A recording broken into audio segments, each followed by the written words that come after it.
This is the king. He's on his staple, the hero that arguably won EG that TI 5 grand final. Yep. Because you had to ban it against this man, and Shiki couldn't beat him with it. Yeah. Who was the only player at that TI to beat Sumail in the laning phase? I think I remember. It happened early on in the tournament, right? It was, I think, upper... it was in the upper bracket, right? I think it was the first round, maybe? Something like that. I think they might have played Complexity. Was that it? They did. I got text evidence. I'll pull that up on screen later. Kyle is showing me his WhatsApp conversation with Sumail. He's got nightmares. All I saw was nightmares. Now that I've retired, he can come out and look to dominate. But this will be tough. Brame has looked good. Yeah, they came out of the lower division, but they've been working hard. They've been boot camping, and they looked really good against Tundra in their opening match of the season. Yeah, speaking of which, Sumail, the last time he played was obviously on that Just Error team. That team did not do so well. In fact, their final match was against Yellow Submarine, which they lost. But the two best ones before that was a win against Alliance and a win against Tundra. Yeah, those teams are certainly no slouches. No. But we'll see. The thing I like about Liquid's lineup is that they left the Phoenix and got the Lina early. I think this is probably the go-to counter because it's arguably the best egg hitter just because the range is so much... it's not much higher than a Snapfire, but it's definitely noticeable. And I think it was... I was talking to my brother about this. This 4-position Lina is definitely back because you just output so much pressure into this offlane. So when it comes to Phoenix egg counters from the 4 position, Lina, Snapfire, what about Mirana? Where do you rate those 3? You had to give them a number. I think Lina is certainly number 1, especially after the changes to Fiery Soul, because even as a support now, it's much easier to keep those stacks going. But man, what a blast from a pass watching this mid lane. Leshrac versus TA. We have not seen that in some time. TA considered a dead hero by many people, but it's been getting a lot of play in China. So I think that, especially after their dominance at the major, more people are looking to that region for draft and hero meta inspiration. And it does seem to be peaking back bit by bit. I think we've seen it at least once in the Eastern European division. Not sure if we've seen it in the Western European division just yet, but why is it back? What made it bad before? Well, you certainly can't dominate the lane nearly as hard now that refraction damage doesn't work on denies. I think more emphasis on ancient stacks and ancient farming this patch has pushed it up, but it's Roche. Like, TA is still good for the same reasons she's always been good. It's a heavy minus armor, a Roche taker, tower hitter, real high tempo. Just kind of disappears. Pulls it back. Spartan is still not level 2. He's going to throw out the last Fire Spirits, but the damage is done. Koifa picks up the first blood. And we may not have really talked about him too much, but his appearance in the off lane. Koifa has primarily been a mid laner for most of his career. So he has played off lane every once in a while, and obviously Liquid especially like to move people around and shuffle them about. He's I think at least the honeymoon period, mids going offlane is kind of spooky just because their laning phase is typically much better than carries. Like there's a, you know, if you watch streams even of mid players and compare their laning to carries, you know, like I was watching BSJ stream earlier as an example. He's missing CS under tower. You don't see this from a mid player like Koifa. They know that tower like the back of their hand. That's true. I think it's a little unfair to compare them to BSJ, but you know. Similar MMR. Skylark is going to be doing a little bit of pulling shenanigans here to try and make this lane work, because it does seem like the 5-position Ben that, speaking of BSJ, I know he loved this pick quite a lot, is being rather effective at being super disruptive to both the Eurospirit and Centaur. Yeah, Mickey is pretty much free farming, and now, they might go for a kill. You're going to try again here. No dive available. Taiga is going to keep running at him. No, he decides against it. He maybe could have tried for another LSA, but the Morphling represents too much of a threat. The dagger will finish him off. Mickey, not only is he free farming, but now he's picked up a kill as well. Yeah, Liquid winning all 3 lanes right now. Mid is also like a straight up disaster for Wish. He's forced to go farm his camp because Sumail's doing a great job keeping hill control. The CS is a bit deceiving because he just picked up like 9 neutrals on the easy camp. Oh no, that's Wow. enough. The skewer. He did not expect that shockwave into LSA. Definitely. He skipped in power too, which I imagine he would notice because it hasn't been cast yet. But that's a real cool decision by Koifa. That's a lot of magical burst combined with Alina. I think what's always interesting is when mid laners transfer over to one of these side lanes, they always pick up mid lane heroes anyway. You can see Koifa showing off his mid Magnus here in the side lane and doing quite well at the other big shift is when you see mid players go to support, like when Fada first swapped over and he was playing the same heroes he played core, notably Jakiro, like whenever possible. Yeah. Do you do that, Kyle? You went from mid to off lane to support. Oh, charge on in. This time focus. He's level 3, so as long as he gets the button off, Sumail is making his way back here. He's surrounded by so many heroes. Insania completes the TP, and they have to give up on the chase, and Sumail's going to turn right back around and stand, deliver, You and come for the king? kill. You cannot come for the king with such a feeble offering. Nice TP by Insania. Rune spawning, not right. Just kidding, no runes. No rune. It's really hard to get used to that. Yeah. Although I do like, oh, is that another kill? Oh my god. What? Taiga. What is happening here? Taiga sneaks in another LSA that gets the kill onto focus. That's Lina buffs in action. He's just hitting so many stuns with no setup. But yes, I find it harder later on to the game. Yeah. Standing at a bounty rune at 25 minutes. Yeah, every time. And I was like, wait a minute, 25 is not a multiple of 3. I like it though because I think it's the nighttime phase shift is enough of a change. Like I like that there's no bounty rune spawns on the clock change. Right. Nice tonight. Man, Liquid is just firing on all cylinders, all 3 lanes with a pretty nice lead. Is this supposed to be happening? Is this Liquid looking really good, or is this their draft? They set themselves up for really good lanes? What a bit of both, I would say. I know they've been working hard because Insania and Blitz have stopped playing Mafia, so you know that they're taking it seriously. Dire's middle tower. But I don't think I think that they answered what Brame had in mind. Like this Lina against Phoenix is certainly proving effective. The Leshrac last pick up top. I would think that the Centaur would be doing better, but that's the power of the Abaddon 5. You just give the level advantage, stack camps. Yeah. An Insania special. And Brame having a rough time. They went and started this season really well by being able to get that 2-0 against Tundra. And potentially set themselves up to be one of the teams that does stay in the upper division. But in order to really make sure that they've got to take down another win against one of the bigger teams, and Liquid would certainly be potentially their best target to aim at, right? Just because new player, stand-in of all things, you're hoping that they're a bit off their game, that they're not the same Liquid that sometimes shows up and does really well. You would think Liquid is just probably the definition of inconsistent. Sometimes they look so good, you're like, damn, this team is going to win a major sometime soon. And other times, you're like, why are you giggling? I know Blitz is listening to the cast right now, and I know he hates you. Oh. he loathes people calling Liquid inconsistent, but I'm not going to disagree with you on performance. We will. I mean, we'll take feedback. You can shoot us a mail. Yeah, maybe we could show a William Lee tweet maybe later on in the show. Hey, well, shout out to the Liquid, the group, and especially the Liquid chef. You're the real MVP. Should ask for a raise and shout out, because I'm jelly because they all get to watch in their big room, TV screen. Yeah. I used to have one of those. Big difference between giant org like Liquid and Brame, but at least Brame has a boot camp going on. It's true. Yes, Kyle? Nothing. I just, if only they had a chef. That's really what's missing. Okay. Oh, nice rollout. And this is where the game slows down for Liquid, but they got to be content with this. Bear in mind, this is, I mean, he might have skipped in power to start the laning phase, but this is Mag PA.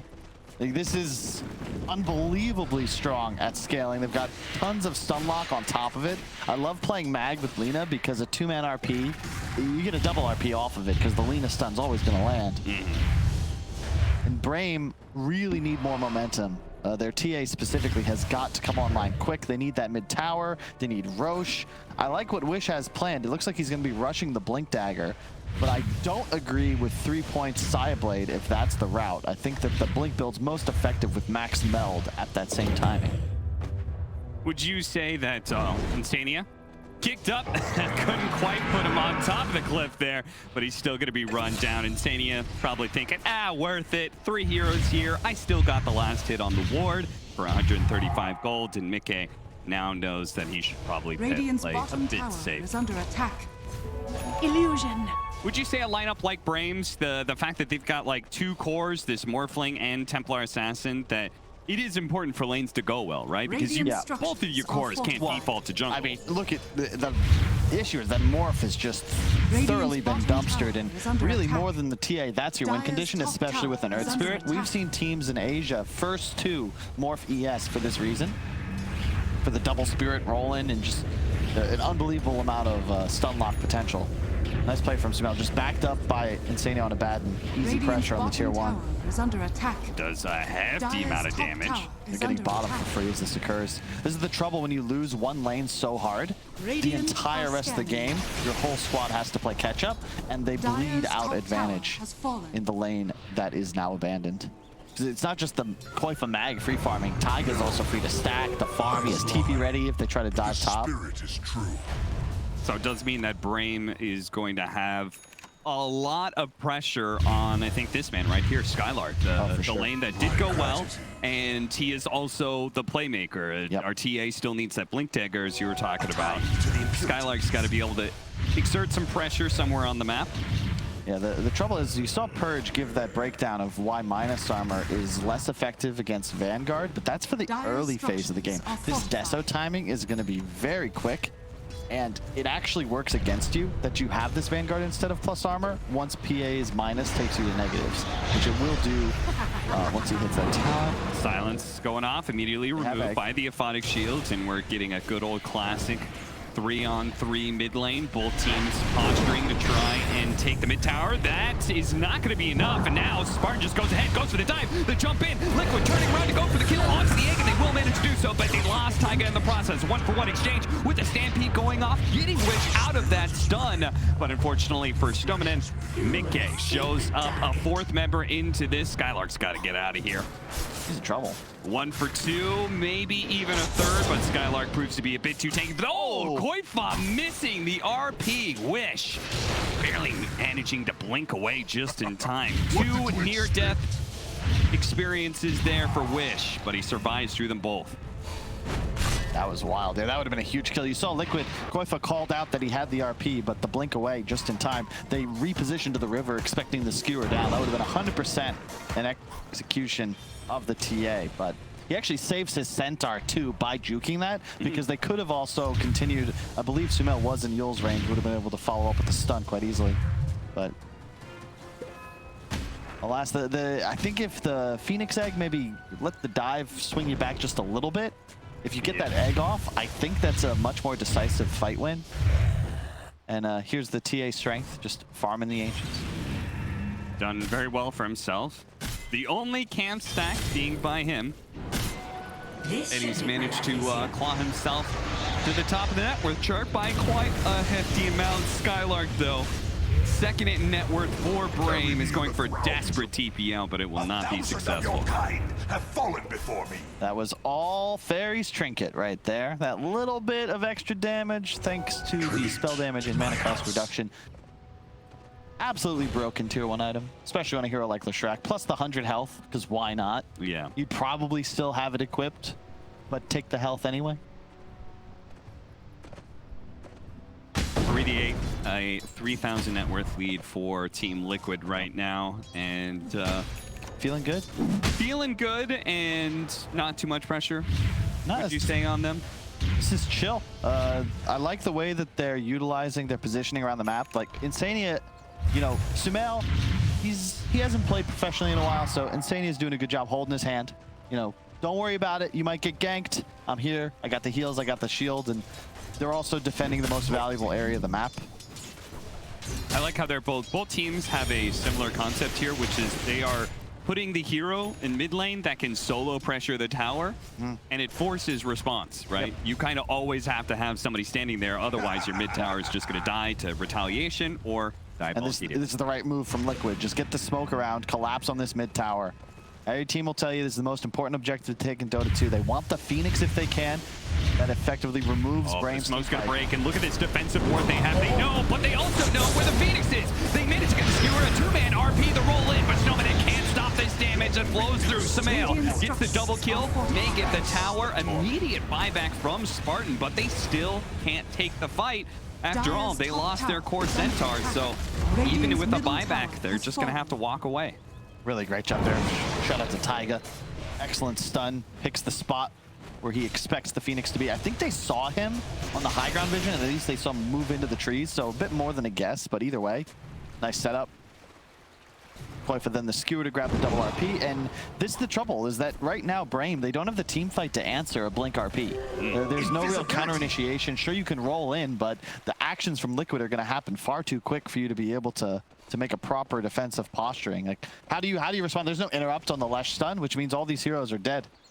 Way too much burst, especially with the PA going Deso. Okay, so now they've lost this mid tower. What does that give Liquid? It just opens the map. Yeah. See how aggressive they're. All of a sudden, they're in deep, and Spartan, his last shots, not quite enough. So the movement here from Dota2 it's effectively the same as when they were posturing in front of their tier 1. They're still controlling the same area, but in this case, they're able to get a lot more vision and pressure, and if they farm creeps or steal creep waves, it's on enemy side, and then they take enemy jungle. So just a product of taking this tower makes it much easier for them to choke out Braim's resources on the map, force TA into that top triangle. Morph left only with top lane. 70% of the map is now there. Still, Braim not out of it, but they need a good fight. They need to use this egg. They have a Deso timing on TA approaching rapidly, and the E-Blade on Morph, though I'm not sure who he'll really gun for. It's really just Taiga that he can target. Yeah. Sad part of being down this much net worth, it usually means the cores have their prerequisite items to survive through any kind of burst like that. Dude, I should have picked more bad when I was playing. This is so chill. Yeah. Insane. It's just, I got you, bro. That's it. Where do you want to go next, Sumail? All right. He's like, all I know is, Sumail, you're confirmed town, and I've got you covered. Of grief. And Mickey manages to get a solo kill on Spartan, but Braim kind of feeling like they got to make a move here. They're getting picked apart around the map, and it's getting smaller and smaller. They're going to run into Insania here. Insania with the TP out. They don't know quite where the smoke broke until it's too late. You see, Braim, they know the pit is their play. They have egg. They've got the stampede. You need to fight on your terms when possible, and they can Zerg the Roche down fast enough to force a response.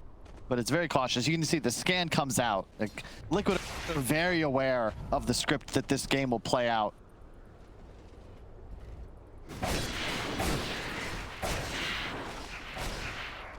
Nobody being in there for now. Stack by Taiga as the 17 minute mark. We have second round of neutral items available. Bottom tower is under attack. I was like, are you saying ruins? That's not divisible by 3. Yeah, no, there's other things to worry about. I was watching old VODs the other day. It is insane how much simpler the game was. Yeah. Like all of neutral items, talents, map changes. Radiant structures are fortified. All of it didn't used to be.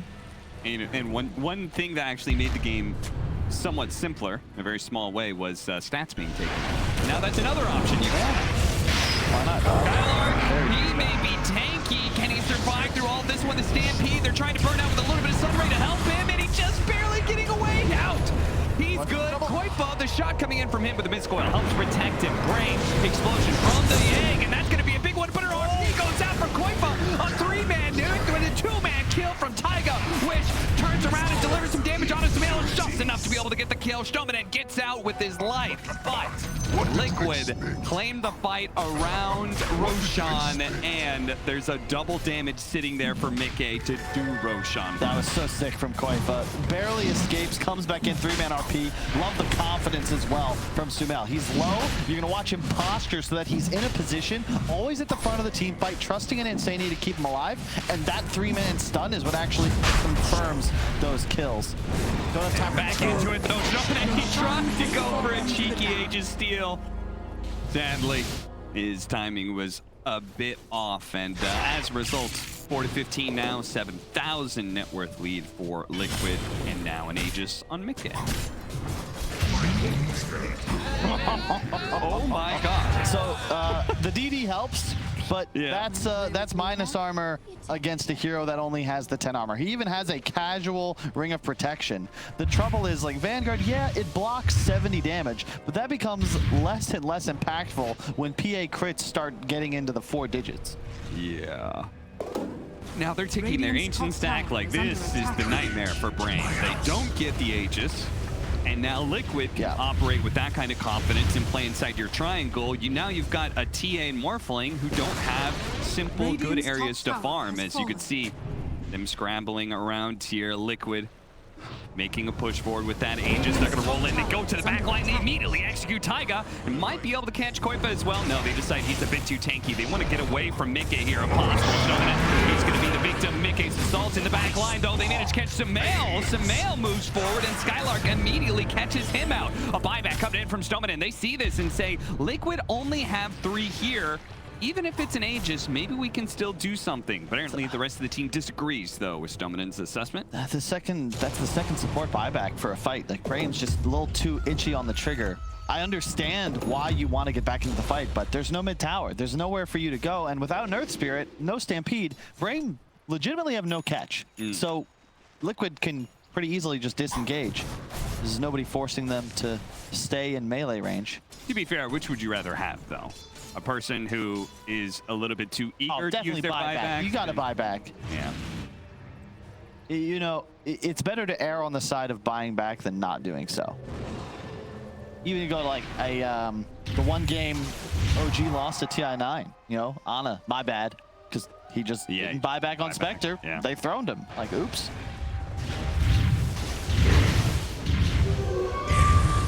Wish.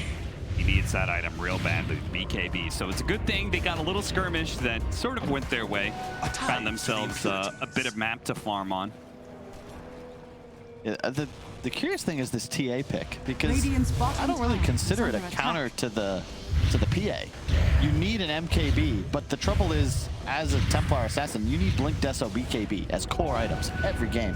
You can make an argument skipping Blink for like a Dragonlance. I've seen that used in China a couple times, but it's just a weird selection. And when you fall behind, the game gets real difficult because Liquid feel no pressure and are just eating your map. And like, he's alone. Mickey's just walking in, scaring everyone, killing a Phoenix. Yeah, and he's still got 2 minutes left with the Aegis, so he can keep doing that with pretty much no recompense from Brain. Satanic next for him, so even as his Aegis goes down, he'll still have that form of a second life. I wonder how good this Leshrac shard is. 3 stun, not 2 extra, 3 extra stunts. So you just stun on top of the PA and chill. I asked actually Sumail about both of those. I believe he said Aghanim Scepter as well. He said the Aghanim Scepter was garbage. Yes. And I think maybe it wasn't him, but somebody said the shard is good. It just requires you to either have a lot of stuns or be defending high ground. Right? Once you're able to, if you defend high ground with that shard, really nice. Oh no, the Yules is here. He may have silenced up Sumail, but it's only a bit of a timeout before his death. Inevitably comes. And then there's just a PA pushing mid with a incredibly strong offensive threat in the RP, and then Insania still just holding his core's hands, hanging out. Going for his very own Melk award. Needs to up those death counts, though. Yeah. Only 2 deaths. What did Melk go with? 0-17? I watched free to play. It's 22 is the magic number. It's been a long Have time. you seen? Because free to play just got on Netflix, and it is insane to see how young everybody is. Yeah. Like, and it's also crazy how many people, you know, a decade ago they make this documentary, and yet Cinderin, Misery, Dandy, Fear, like these guys are all still here and still playing. Yeah. Well, except for Cinder, but I mean, he's playing. He's fine. I'm a subscriber. 8-month badge. What happened 8 months ago? I lost a bet. Spartan. Oh, this guy needs level 12 real bad. Oh god, oh god. Get out of there, Spartan. He throws fire spirits. Oh no, no, no, Spartan, no. I love it. I love the shadow amulet with the sunray still going. They'll never find me. And the Liquid are just hunting now. They smell blood in the water. Constant map rotations. And they move so quick too. Oh, we don't need to see it again. Half his health 15-11 gone crit. just from cleaves. Panics, TP or dives away, throws damage on the creeps, hoping to be able to kill the wave. But it doesn't. It like Kyle. It doesn't look to me like Liquid is necessarily going to go high ground. I don't feel. They need Roche for that. They're just chilling. They're just. This is how you got to close out a game nowadays, though. Like going high ground, especially with the ease of buybacking, got cheaper last patch. It just no point. Just chill. Get Aegis. Get yourself level 20 on as many heroes as you can. The second Roche with the free shard, I think, is just huge. Yeah, it definitely feels like we're trying to make part of the reason Roshan is getting more and more items to give away is basically saying, hey, look at all this stuff you got. Yeah. Maybe you should try hitting high ground with it.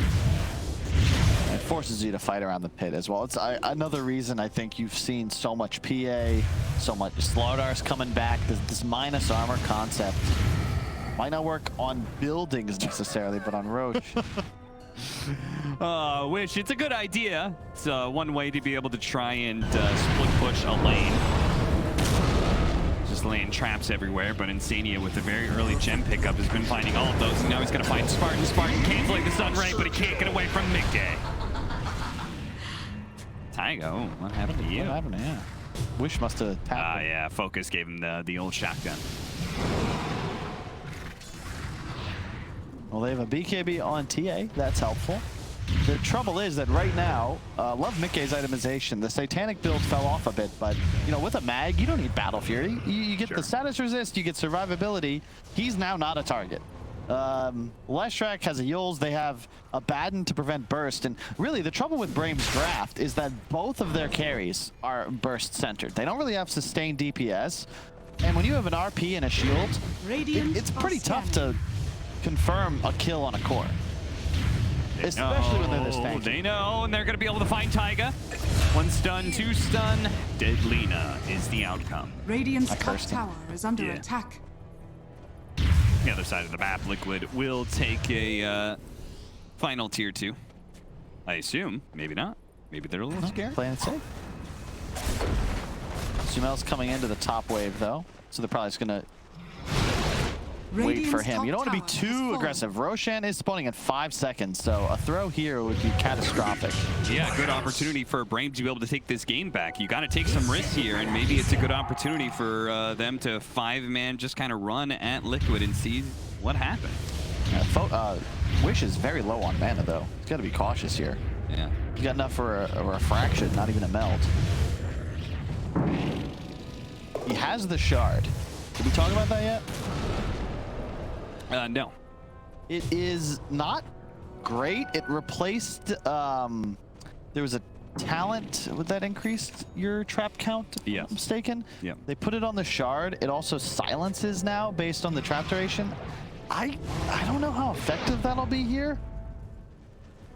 I know Waga, under no circumstances, goes anything but Axe. Skylar charges through. They're going to go for it. The RP locks down 2, and Focus is sitting on the side here, having a hard time putting the damage on Electric. The Bloodstone just healed to back up the fall. 1,600 damage crit from Mickey. Takes out Wish. Spartan's going to fall as well. They're hunting the last man. That was a 3-man RP, Cap. Yeah. I didn't see them. They were stacked so hard on top of each other, and then, yeah, that's it, yeah. Yeah. GG. That's the trouble with the PA.